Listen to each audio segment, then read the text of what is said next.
करेंगे। नागपुर की हिंसा के बाद नागपुर में सन्नाटा पसरा हुआ है। कई इलाकों में कर्फ्यू अभी भी जारी है। संवेदनशील इलाकों में अतिरिक्त सुरक्षा की तैनाती है। हिंसा के बाद जानकारी यह सामने आ रही है कि बीती रात जो आग की लपटें दिखी थी उसकी भूमिका पहले से ही तैयार हो रही थी। लोगों को चुन चुन कर निशाना बनाया गया। दंगे की इनसाइड स्टोरी देखिए।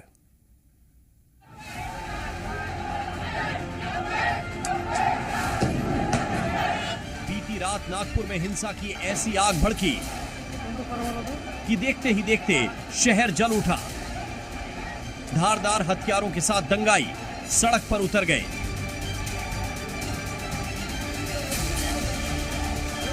और सड़क किनारे लगी कार में आग लगा दी।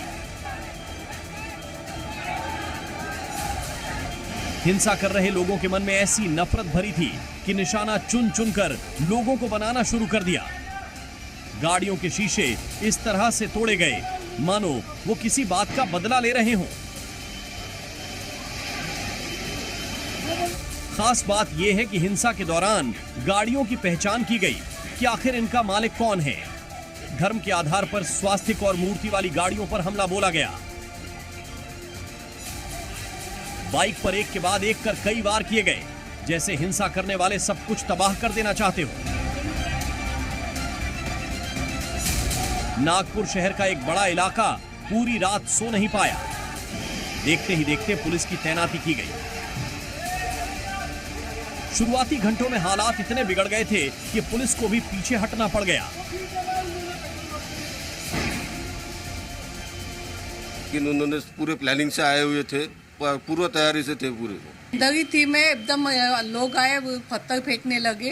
हस्बैंड आए तो गेट खोलने लगी तो हमारे घर पे भी पत्थर फेंके। ये सब सुनियोजित था, उनको ये सब कुछ करना था। उनको मालूम था कि ये हिंदू के घर है। उन्होंने आइडेंटिफाई करके उसके ऊपर ही हमला किया और पथराव किया और बहुत गंदी गंदी गालियां दे रहे थे। और इस तरह का दहशत फैलाने का काम, अपना जो रोष है वो सब इनके ऊपर निकालने का प्रयास। मुख्यमंत्री देवेंद्र फडणवीस से लेकर पूरी महाराष्ट्र सरकार एक्शन में दिखी। लोगों को हिदायत दी गई कि वो अपने घर में रहें, किसी के बहकावे में ना आए, न ही अफवाह पर ध्यान दें। ऐसे में सवाल ये उठता है कि अचानक नागपुर महानगर जलने क्यों लगा।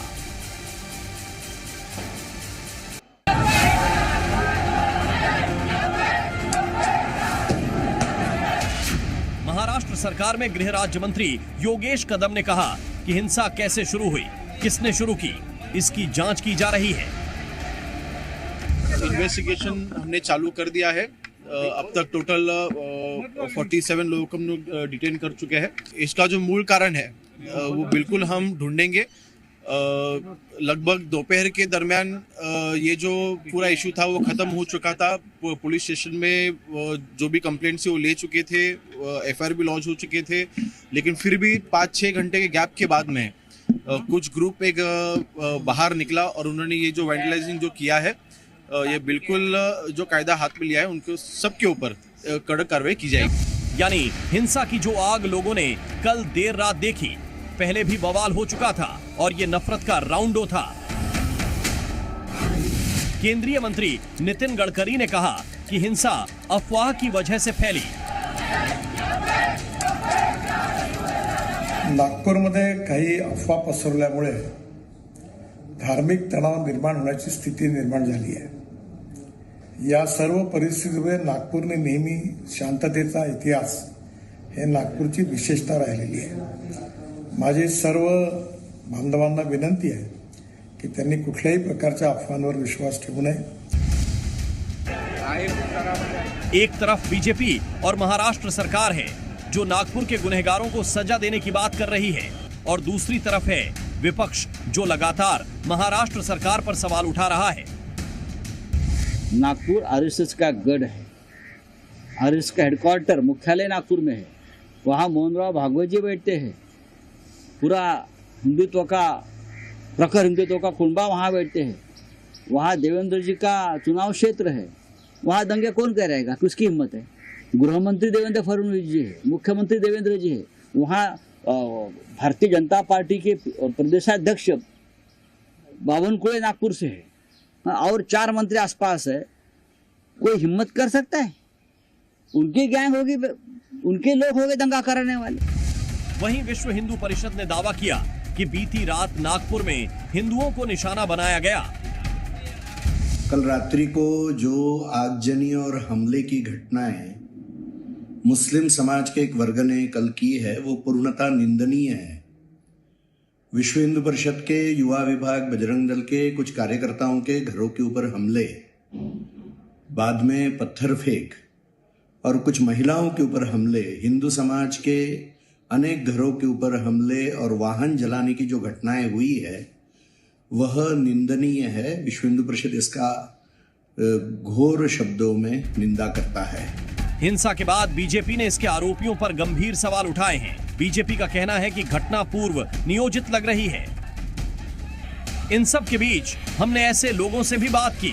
उन लोगों की बात आपको जरूर सुननी चाहिए। आखिर कल रात हुआ क्या था?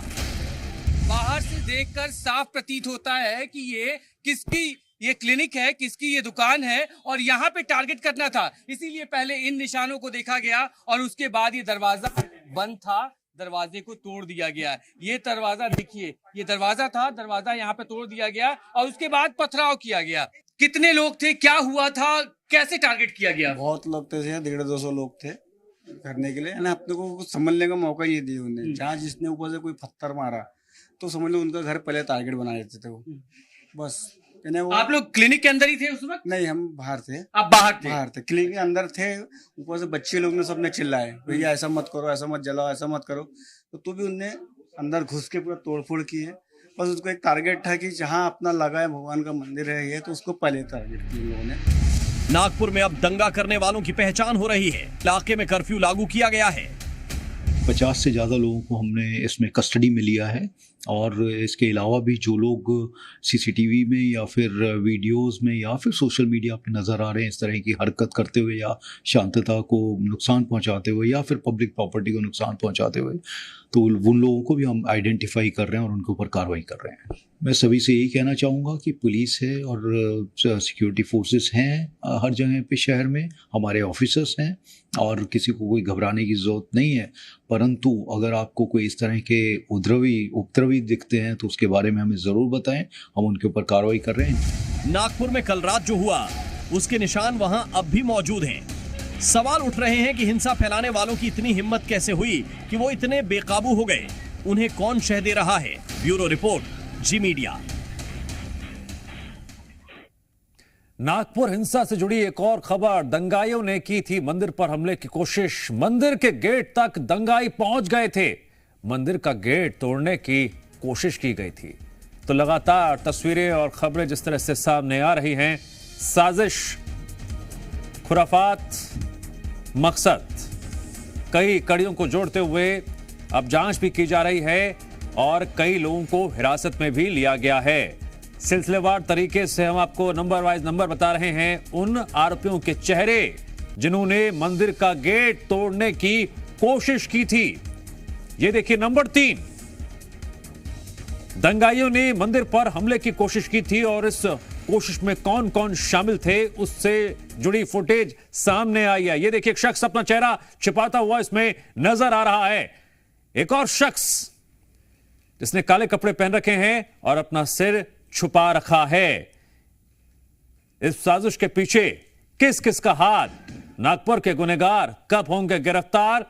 फुटेज के आधार पर, तफ्तीश के आधार पर कई लोगों को हिरासत में लिया जा भी चुका है और अभी भी जांच टीम दंगाइयों को ट्रेस करने के लिए सीसीटीवी फुटेज की मदद भी ले रही है। इसका मतलब है वो कलंक है और उसी तरह ये तो बहुत जुल्मी आक्रामक था। ये महाराष्ट्र का ये जुल्म करने वाला ऐसा आक्रामक किसी ने भी नहीं किया होगा, अन्याय अत्याचार। और जो लोगों की भावना है वो गलत नहीं है और इसीलिए इसमें जो आंदोलन करते हैं वो आंदोलनकर्ता जो है, जो छत्रपति शिवाजी महाराज, संभाजी महाराज के गौरव में अभिमान आंदोलन करते हैं, तो जो आंदोलन औरंगजेब के समर्थन में करते हैं उन्होंने इतिहास पढ़ना चाहिए।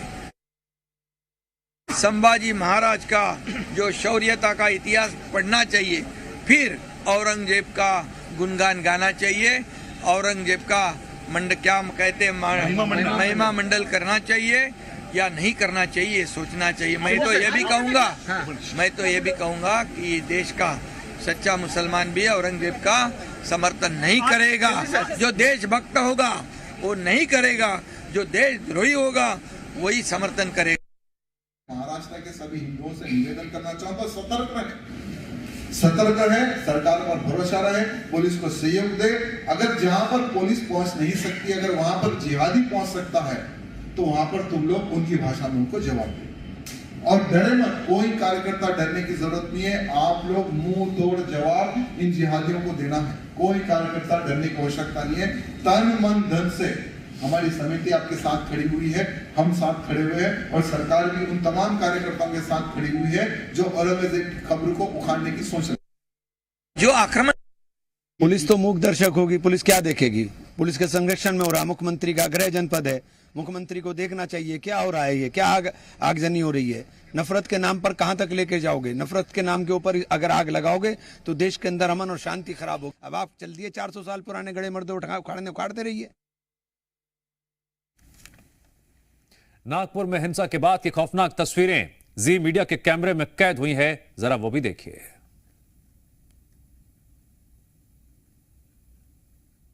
तो लगातार आपको हम तस्वीरें दिखा रहे हैं नागपुर हिंसा से जुड़ी हुई। एक तरफ कार्रवाई को लेकर मुख्यमंत्री की तरफ से प्रतिक्रिया आई है, वो चेहरे भी देख लीजिए जो भी बेनकाब होने बाकी हैं।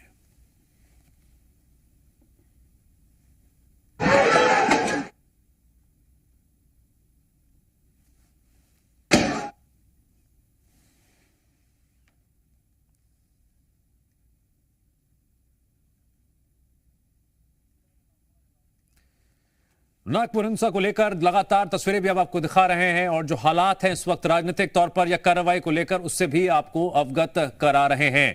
नागपुर हिंसा के गुनहगार कौन कौन है, इसके पीछे किस किस की साजिश है, कौन माहौल बिगाड़ने की सुनियोजित साजिश रच रहा था, कौन पर्दे के पीछे लोगों को उकसा रहा था। ऐसे कई सवाल हैं जिनको लेकर अब जांच पड़ताल भी की जा रही है और लगातार हम आपको तस्वीरें भी दिखा रहे हैं कि हालात क्या बने हुए हैं।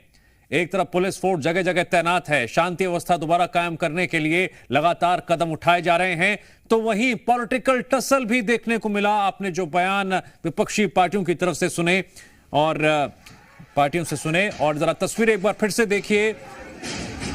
कौन है ये हमलावर जो अपना चेहरा छुपाए बैठे थे? कौन है वो साजिशकर्ता जो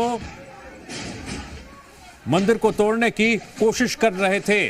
कौन है वो गुनहगार जिनका मकसद अशांति फैलाना था, सामाजिक सौहार्द को बिगाड़ना था? तलाश जारी है। जो लोग आरोप लगा रहे हैं गाड़ियों पे ही निशान, ये देखिए, अगर आप स्वास्तिक के चिन्ह को देखें तो ये स्वास्तिक का चिन्ह है और लोग यही कह रहे हैं कि इस तरह के निशानों को देखा गया, चिन्हित किया गया कि ये गाड़ी किसकी है, ये निशान देखे गए। गाड़ी के बोनट में इस तरह के निशान चिन्ह बनाए गए हैं। गाड़ी के अंदर भी देखते हैं, गाड़ी के अंदर आइए, भगवान गणेश, भगवान शिव की मूर्ति अंदर रखी हुई है। और इसीलिए लगातार जो लोग इस बात को कह रहे हैं कि क्यों निशाना बनाया गया, तो ये वजह है सबसे बड़ी निशाना बनाने की। गाड़ी के बोनट पे स्वास्तिक का निशान, गाड़ी के अंदर भगवान गणेश और देवी देवताओं की फोटो। ये देखिए, यहाँ भी गाड़ियों में अगर आप देखें तो इसका ये हैंडल ही तोड़ दिया गया है ताकि ये गेट ना खुल पाए। आप फिर भी देखिए यहाँ पे निशान है अपनी। जी, क्या स्थिति रहेगी कल शाम 8 बजे? आज तो सब जन अपन उनके साथ है, पर कल क्या स्थिति होगी? नहीं, फोटो देखे गए, ये तस्वीरें देखी गई, जो भीड़ आ रही थी वो यही सब देख रही थी। हाँ जी, वो इसी तरफ आ रही थी और यही सब देखते हुए आ रही थी। लोगों को पहले से पता था कि इस इलाके में, इस गली में, इस मोहल्ले में कौन कौन रहता है। मैं एक बार अंदर बैठ के कोशिश करता हूँ आपको दिखाने की और समझाने की। हालांकि ये कांच के टुकड़े हैं, यहाँ पे इस सीट पर कांच के टुकड़े पड़े हुए हैं ताकि ये शीशे टूटे थे, टूटने की वजह से इस तरह से हुआ। और ये देखिए भगवान गणेश की ये मूर्ति, यहाँ पे जितनी भी गाड़ियाँ हमने देखी इसी तरीके से सबकी पहचान हुई। यानी ये पूरी तरीके से हम कह सकते हैं कि सुनियोजित था, प्लान था। तो यहाँ पर भी अगर आप देखें तो ये निशान देखिए, ऐसे निशानों को देखा गया और इससे ये प्रतीत होता है कि ये किसकी गाड़ी है। इसकी वजह से जब ये आइडेंटिफाई हो गया कि ये गाड़ियां हैं और इनको नुकसान पहुंचाना है, तोड़फोड़ करनी है, तो ऐसा हुआ। अब एक और गाड़ी देखिए, ये इसमें भी भगवान गणेश की मूर्ति है। यानी जब भीड़ यहाँ से आ रही थी, दोपहर तक सब कुछ सामान्य चल रहा था, उसके बाद सामान्य होने तक के बाद शाम को जब भीड़ यहाँ पर पहुंची तो उन लोगों ने लाइन से गाड़ियां जो गलियों में खड़ी थी उनको देखा, उनको टारगेट किया और उस पे चूंकि मूर्तियां बनी हुई थी, उस पे स्वास्तिक के निशान बने हुए थे, उसमें भगवान शिव माता लक्ष्मी की फोटो बनी हुई थी, गणेश जी की फोटो बनी हुई थी, मूर्तियां रखी हुई थी और इसीलिए इनको निशाना बनाया गया। फिलहाल मैं हंसापुरी इलाके में मौजूद हूँ। ये दूसरा इलाका है, यहाँ भी जमकर उन्मादियों ने उपद्रव मचाया। मैं क्लिनिक के बाहर खड़ा हूं, यहां भी भारी संख्या में उन्मादी आए थे, उपद्रव मचाया था उन लोगों ने। यहां पे लोगों का इलाज होता है, लेकिन आज पत्थर यहां पर पड़े हुए हैं जमीन पे। अब इसको टारगेट क्यों किया गया, ये तस्वीर एक बार देखिए और समझिए। यहां पर देखिए क्या लिखा हुआ है, यहां पे शुभ, यहाँ पे स्वास्तिक और यहाँ पे लाभ, यानी शुभ, स्वास्तिक और लाभ। बाहर से देखकर साफ प्रतीत होता है कि ये किसकी ये क्लिनिक है, किसकी ये दुकान है और यहाँ पे टारगेट करना था। इसीलिए पहले इन निशानों को देखा गया और उसके बाद ये दरवाजा बंद था, दरवाजे को तोड़ दिया गया। ये दरवाजा देखिए, ये दरवाजा था, दरवाजा यहाँ पे तोड़ दिया गया और उसके बाद पथराव किया गया। ये बड़े बड़े पत्थर यहाँ भी हैं, यानी पहले टारगेटेड था पूरा ये मामला कि हमें कहाँ पे जाना है, कहाँ पे अटैक करना है, कहाँ पे इन पत्थरों का इस्तेमाल करना है। तो उसके लिए पहचान पहले ये ऊपर के जो शब्द लिखे हुए हैं, शुभ, स्वास्तिक और लाभ, और उसके बाद अंदर और क्या कुछ हुआ, लोगों ने जो अपनी आंखों से देखा, जो सोचा है, समझा, वो भी आपको दिखाते हैं। और अंदर भी घुसे थे, कितने लोग थे, क्या हुआ था, कैसे टारगेट किया गया? बहुत लोग थे, 150-200 लोग थे करने के लिए, ना अपने को कुछ समझने का मौका ही नहीं दिया उन्हें। जहाँ जिसने ऊपर से कोई पत्थर मारा तो समझ लो उनका घर पहले टारगेट बना देते थे वो, बस। वो आप लोग क्लिनिक के अंदर ही थे उस वक्त? नहीं, हम बाहर थे। आप बाहर थे? क्लिनिक के अंदर थे। ऊपर से बच्चे लोग ने सबने चिल्लाए, भैया ऐसा मत करो, ऐसा मत जलाओ, ऐसा मत करो। तो भी उनने अंदर घुस के पूरा तोड़फोड़ की है। बस उसको एक टारगेट था कि जहाँ अपना लगा है भगवान का मंदिर है ये, तो उसको पहले टारगेट किया उन लोगों ने। सब कुछ वो आपस में बातचीत कर रहे थे, जो हमला करने वाले नारे लगा रहे थे, कुछ कह रहे थे वो लोग? हाँ, ये हिंदू को टारगेट, अपने वाले, ये अपने वाले हैं। ये कौन कह रहा था? ये वही लोग कह रहे थे, यानी जो हमलावर थे वो कह रहे थे कि अपने वाले हैं, उनको मत करो, ये आप पराये हैं। उनका कहने का मतलब आप पराये थे। था वही कह रहे बोले, ये पराये थे, आप भी पराये थे। हाँ, आपको भी पराया मान लिया और हमला कर दिया आपके ऊपर। क्या हुआ था उस वक्त, जरा कुछ और बताइए, कैसे आप लोग बचे वहां से? घर से चिल्ला भी कर रहे थे तो उन्होंने बोले अंदर हो जा, नहीं तो घर जला देंगे करके, गाड़ी को, कार को फोड़ डाले पूरे। मालूम था उनको कि ये हिंदू एरिया करके यहाँ पर तोड़फोड़ करो और माहौल खराब करो। प्रशासन से क्या मांग करते हैं? योगी मॉडल चाहिए आपको? बिल्कुल, जितना नुकसान भरपाई हुआ सबका घर तोड़ के पैसा वसूल करो। आपको भी योगी मॉडल चाहिए? बिल्कुल चाहिए, इनका लेना देना नहीं, गरीब लोग। योगी मॉडल का मतलब क्या हुआ, एक बार समझा दीजिए। आप लोग क्या समझ? प्रधानमंत्री हमको योगी चाहिए पूरे इंडिया में भी इस वक्त। मॉडल का मतलब क्या? योगी मॉडल का मतलब ये हुआ भाई साहब कि यदि वो एक मार रहा तो अपन उसका घर ध्वस्त कर दो, अपन 4 मारो। यानी जिन्होंने पत्थर मारे उनके घर टूटने चाहिए। बिल्कुल टूटना चाहिए और उनका हर्जाना वसूल करना चाहिए, गाड़ियों का नुकसान हुआ। सामने देखिए, यहाँ पे भारी संख्या में जो बाइकें यहाँ पे थी उनको भी आग के हवाले कर दिया गया। गिनती करते हैं हम, 1 2 3 4 5 6 7 8 बाइक यहाँ पे है, स्कूटी यहाँ पे है जिनको नुकसान पहुंचाया गया।